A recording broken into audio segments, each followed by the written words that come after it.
Hello everybody. My name's James, I'm a recovered drug addict. Cool. Thank you to Chris for inviting me to share here today. Thank you for everybody that's put the effort into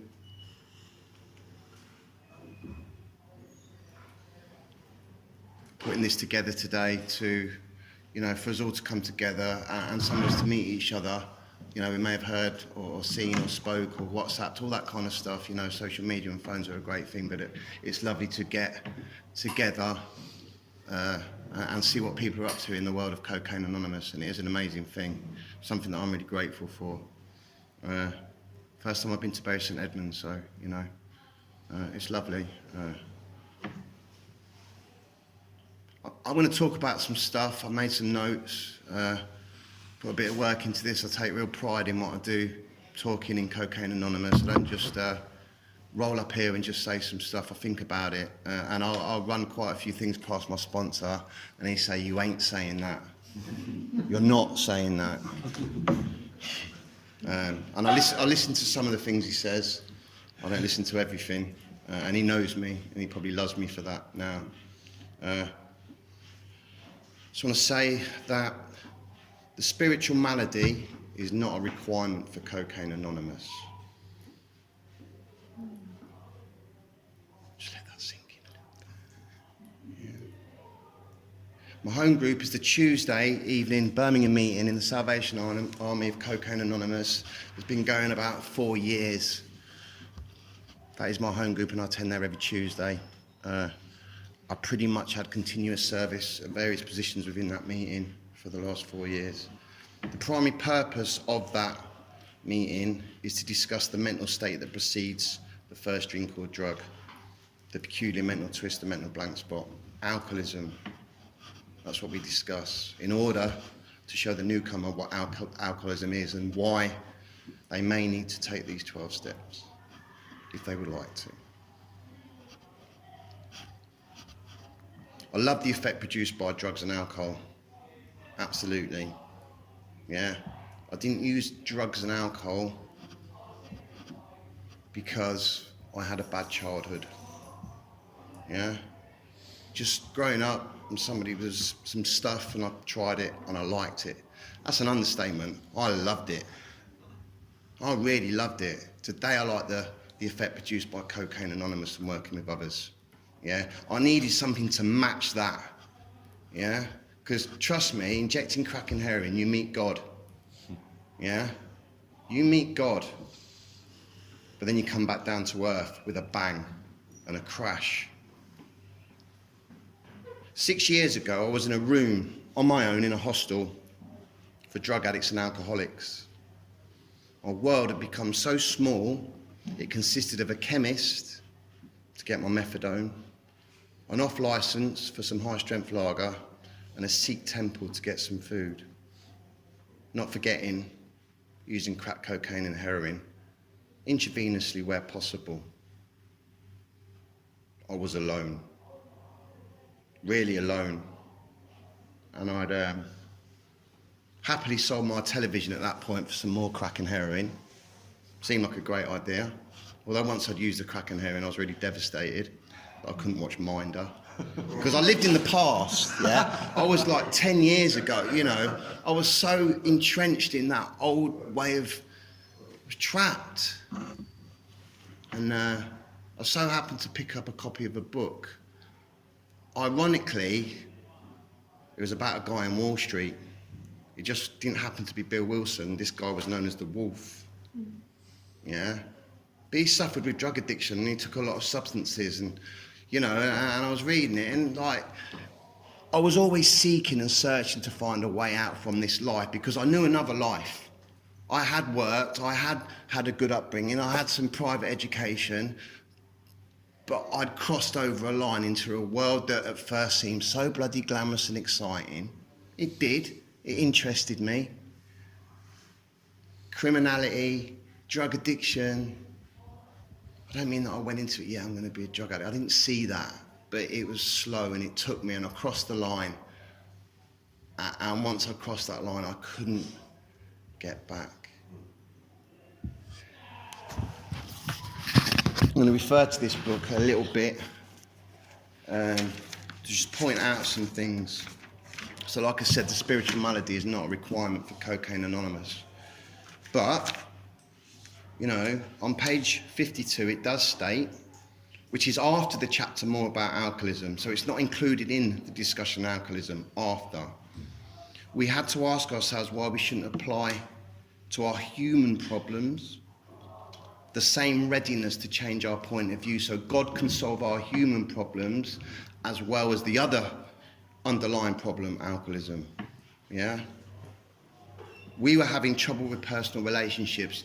Damn right I was having trouble with personal relationships because I was destroying everybody's life that I came into contact with, and I had done for years. I couldn't control my emotional natures because I needed what I want and I want it now. And if anybody got in the way of that, it was a problem.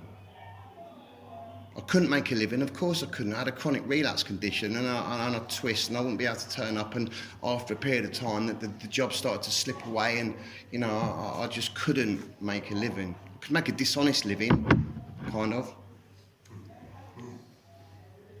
I was prey to misery and depression. Of course I was. I destroyed my whole life, and I was separated from my whole family and everybody that had been kind and good to me. Of course. Useless, bloody useless. The only thing I was good at was trying to get another drug addict to do drugs with me, or me to try and get some of their drugs off them. You know, I was good for spotting people that had just scored. I had a sixth sense for it. And I couldn't be real help to other people. Although when I was thinking I was helping someone, it was for my own benefits or something I could get out of the situation. For most normal folks, drinking means conviviality, companionship, and colourful imagination. It means release from care, boredom, and worry. It is joyous intimacy with friends and a feeling that life is good. But not so with us. Not in those last days of heavy drinking. The old pleasures were gone. They were but memories. Never could we recapture the moments of the past. I tried many times. There was an insistent yearning to enjoy life as we once did, and the heartbreaking obsession that some new miracle of control would enable us to do it. There was one more attempt and one more failure. The less people tolerated us, the more we withdrew from society, from life itself. As we became subjects of King Alcohol, shivering denizens of his mad realm, the chilling vapour that its loneliness settled down, it thickened, ever becoming blacker. Some of us sought out sordid places, hoping to find understanding, like we do here, companionship, like we do here, and approval, like we do here.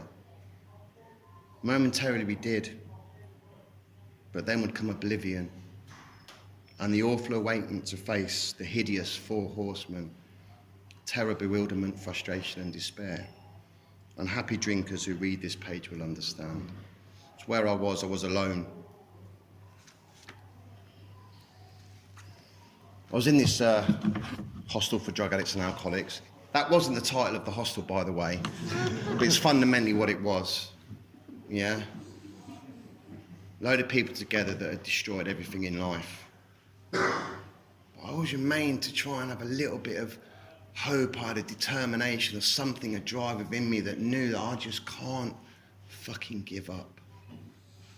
And around this time, and to put into context, this had been and I'll go into it in a little bit, something that had gone on for years and years and years, and rebuilding my life, relapse, and back in that maze again, frustrated, looking out the window, watching somebody getting a paper on a Sunday afternoon, and I'd give anything to be able to just go to the shop and get a newspaper and be free of that. Years ago, I looked at that man and said, he's boring. He's boring. I'd have given anything for that. And at this time, I used to see a group of people gathering together outside this hostel. Didn't know what they were doing, but they hugged each other and stuff. And in my resentful, unhappy, fearful state, what the fuck are they doing? Why would they do that? It was strange.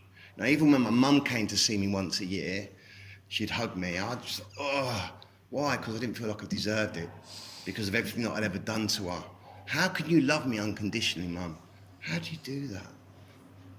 So tolerant, so patient, so kind. She didn't like me, but she always loved me. So I started to see that when I got into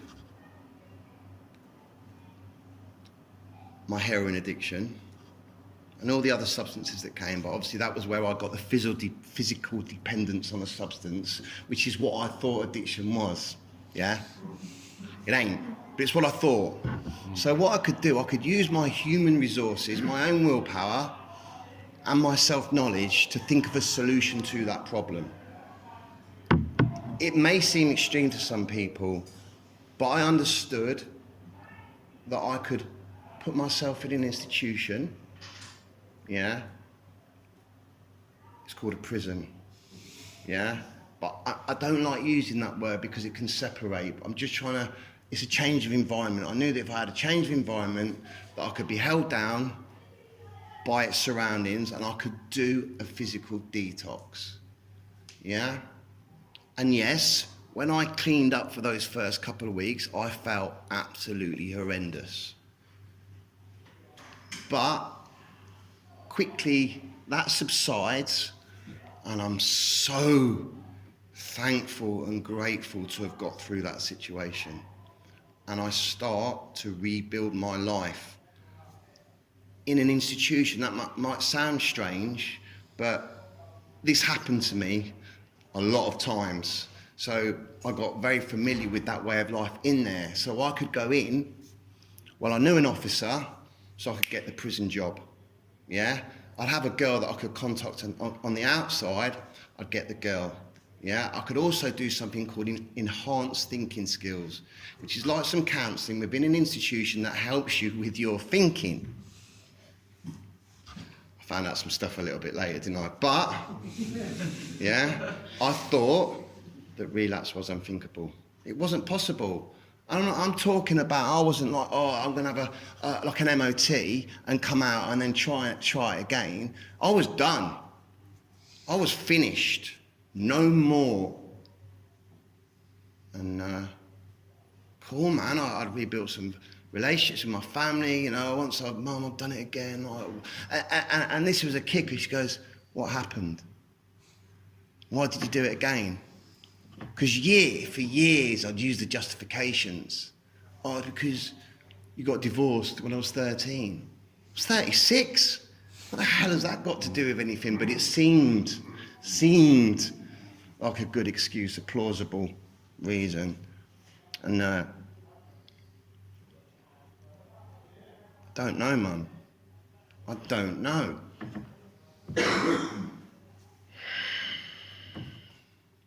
Start writing letters, everything becomes cool.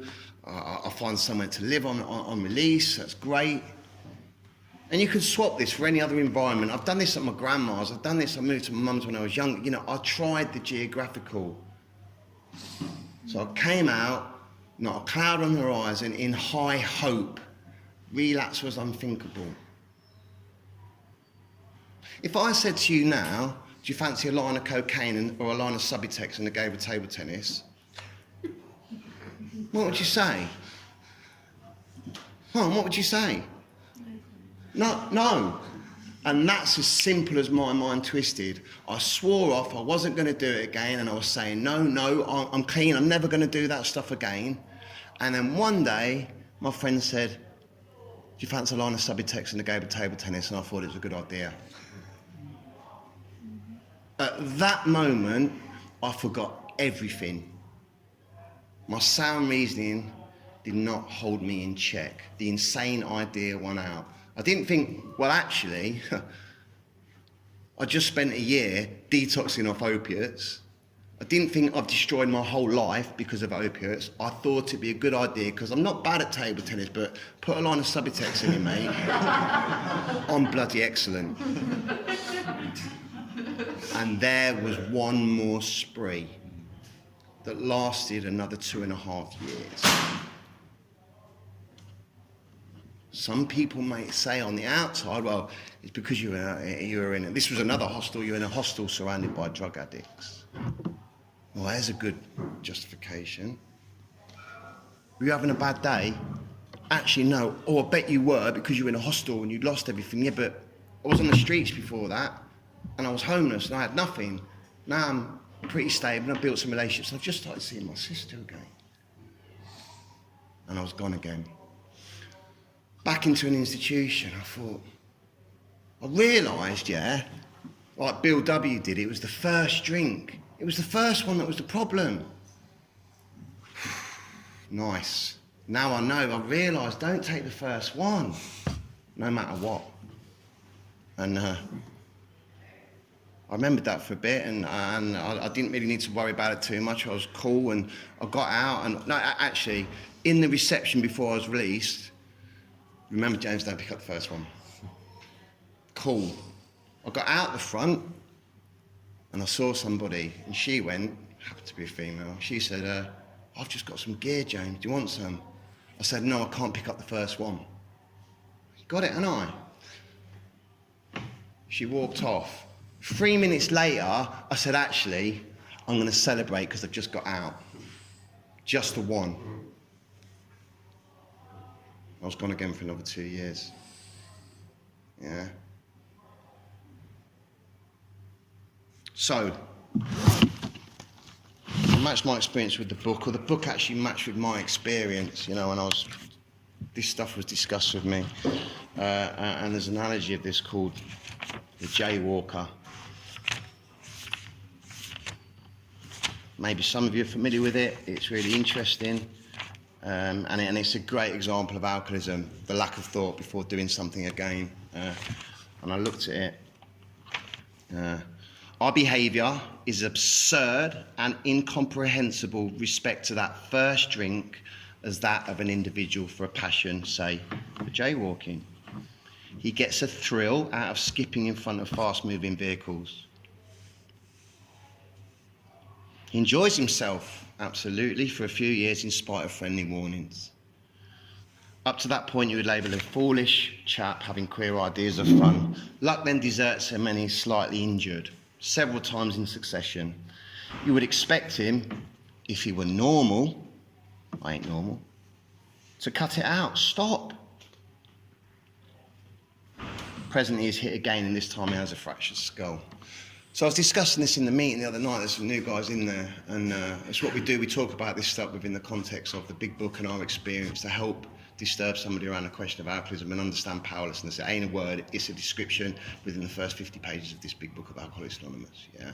I said, all right, cool, if I went out of here today and I didn't really pay that much attention crossing the road and I got hit by a car and I broke my legs, what's my problem? The broken legs. Go to hospital and fix your broken legs. Cool. Now if I got out of the hospital and without thought, did it again and fractured my skull, what's the problem? It ain't the fractured skull, it's the fact that I did it again. And that is what I suffered with. I had no effective mental defence against the first one. And I was really cornered around this. You know, I was actually, like, step one states, doesn't it? We admitted we were powerless, yeah? Over all mind, let's just call it, we admitted we were powerless over relapse, yeah? Which means that actually as a byproduct, I admitted that I had power over relapse for all those years. I always thought I could do something about it, yet my old ideas and everything and my human resources failed me entirely. And it was only when I really was cornered about this and shown that, because what I wanted to do is like, how you feeling, James? I'm all right. Because I'm all right when the drugs are going, I'm out of that lifestyle. Trust me, I don't feel bad sober. I feel, thank God, I've got out of that again, and I'll do it again. So instead of looking forward, it was like, but what's your experience? My experience is the peculiar mental twist, the mental blank spot, temporary amnesia, and then I'm gone. I didn't want to go back. But you said that before, James. What happened? I said it went all right. He goes, you're in rehab, James. Oh. Again, I was being positive, you know, and I was cornered at last. I could see that there was nothing that I could do to prevent relapse, and the only solution was the 12 steps in a spiritual experience. Absolutely. Peanut Anonymous.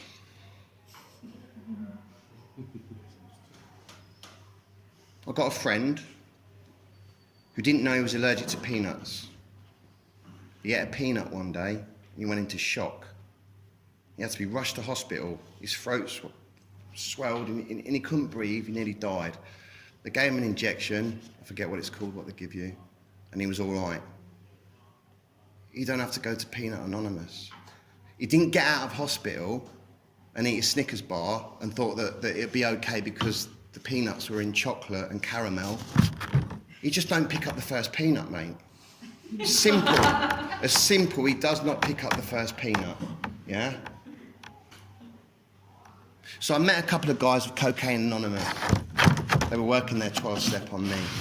I didn't come to Cocaine Anonymous to stop using. I came because I couldn't stay stopped. That was my problem. They prophesied that I was going to relapse. What? But these other guys in me, I said that I was doing really well, that I'd put on some weight. But you said that before, James, and what happened? I relapsed. And they showed me within the big book where I was hopeless within my own resources to do anything about this. And they caught my attention, man. Understanding there was nothing I could do. And they had found a way out. And there's something about these guys. Their old ideas had been put over there. They're on a new footing. They weren't football hooligans in recovery. Yeah? They weren't effing and blinding and being that alpha male. They were just nice, kind, gentle, quite hard in what they were saying, but they looked me in the eyes and they found a new freedom. I was fortunate enough to have lost everything, that I didn't have any old ideas left or options. But I was intrigued, they caught my attention. And we're nearly 6 years later and I'm sitting here. Yeah, and I don't say that. Is that the hope? I'm still here 6 years later because I want to carry a message and help the drug addict that still walks through the door. That's all I'm here for. I'm not here for me and, oh, I'll get a good experience talking to you guys and, oh, I feel so enlightened. Oh, I ain't interested. Life happens. I've recovered. I'm now in a position to help somebody, and I have been, and I've not stopped helping people since I had an experience through the big book of Alcoholics Anonymous. And it is the bright spot of my life. It is the high point of my life. Nothing comes close. My job is a byproduct of my recovery. Work's cool. I go to work and I just make such light of it, and I love it. Everyone else is, another day at work, Monday. I'm like, nice, let's go. It's just like a bit of a social outlet for me, really, work. I do work hard, but it's cool. Spiritual progress, not perfection.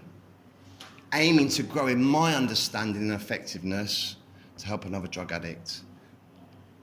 That's the stuff I do within the 12 steps. It helps me put me in a better position of effectiveness. Yeah?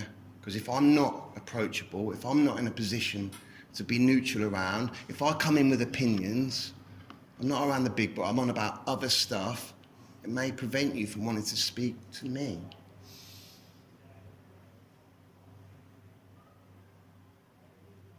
Ooh, I like this. As soon as I stop working the steps to the best of my ability and let God work them for me, only then could I be really effective with helping another drug addict. I do not work the steps. I've had an experience and the steps work me. The big book states, God does for me what I couldn't do for myself. Our human resources as marshalled by the will were not sufficient. They failed me utterly. Get out of the way, step free. I've turned my life and my will over to the care of God. What does that mean? That usually means that I find out after the event where I've been playing God. But through speaking with a sponsor and looking at that, where that could potentially block me off from being effective to another newcomer, I dig deeper with it. Complete transparency, complete openness.